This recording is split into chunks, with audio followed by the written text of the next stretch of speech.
ఆచార్య చాణక్యుడు నీతి శాస్త్రవేత్త, ఆర్థికవేత్త. తన నీతి శాస్త్రంలో మన జీవితాలకు సంబంధించినటువంటి జీవితంలో ఎలా ఉండాలి, ఎలా ముందుకు సాగాలి, విజయాలు ఎలా సాధించాలి, దాంపత్య జీవితాన్ని ఎలా పండించుకోవాలి, మిత్రులు ఏ విధంగా ఉండాలి, తల్లిదండ్రులు, పుత్రులు, పిల్లలు ఏ విధంగా ఉండాలి అన్నటువంటి దాని వివరాలను చాలా చక్కగా ఆయన వివరించారు.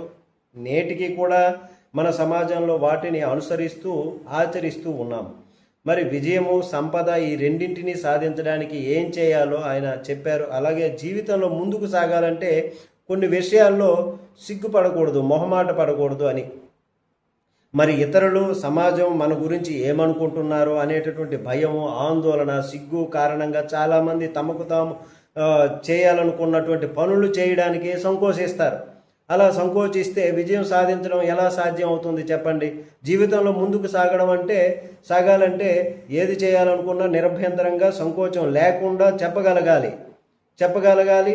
అలాగే ముఖ్యంగా ఈ కొన్ని విషయాల్లో సిగ్గుపడితే మనం జీవితంలో ఎప్పటికీ కూడా ఎదుగుదల సాధించలేము, విజయం పొందలేము అని కూడా తప్పదు, పొందలేము కూడా.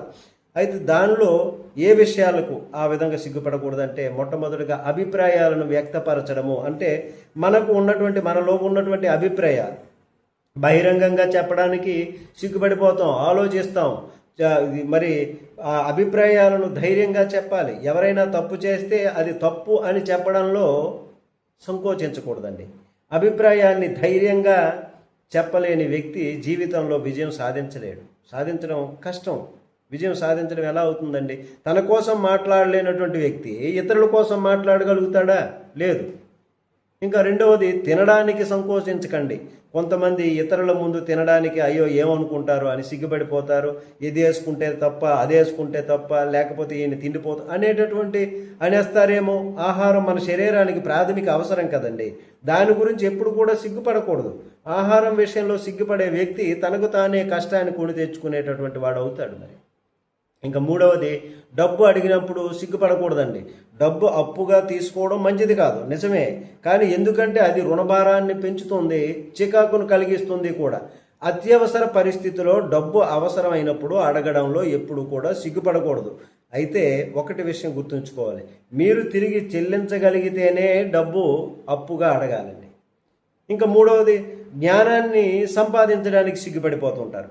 మరి జ్ఞానం లేదా మంచి విషయాలు నేర్చుకోవడానికి ఇది అడిగితే ఏమని అనుకుంటారు అనేటటువంటి మొహమాటం ఏర్పడిపోతుంది. మొహమాటం ఏర్పడితే సందేహాలను అడిగి తెలుసుకోవాలి.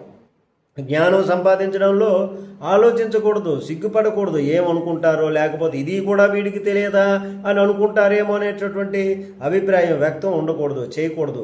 మరి జ్ఞానం సంపాదించడంలో సంకోచించేటటువంటి వారు జీవితంలో ముందుకు ఎలా సాగలేరు కదా. కాబట్టి జ్ఞానం ఎప్పుడు కూడా సంపాదించడానికి సిగ్గుపడకూడదు అనేటటువంటి విధంగా మనకు పెద్దలు చెప్తారు. అలాగే ఆచార్య చాణక్యుడు కూడా ఈ విధమైనటువంటి విధంగా చెప్పారు. మన జీవితానికి వీటిని అన్వయించుకుని పోతూ ఉంటే అది మనల్ని ఒక స్థాయిలో నిలబెడుతుంది అని చెప్పడంలో ఎటువంటి సందేహం లేదు.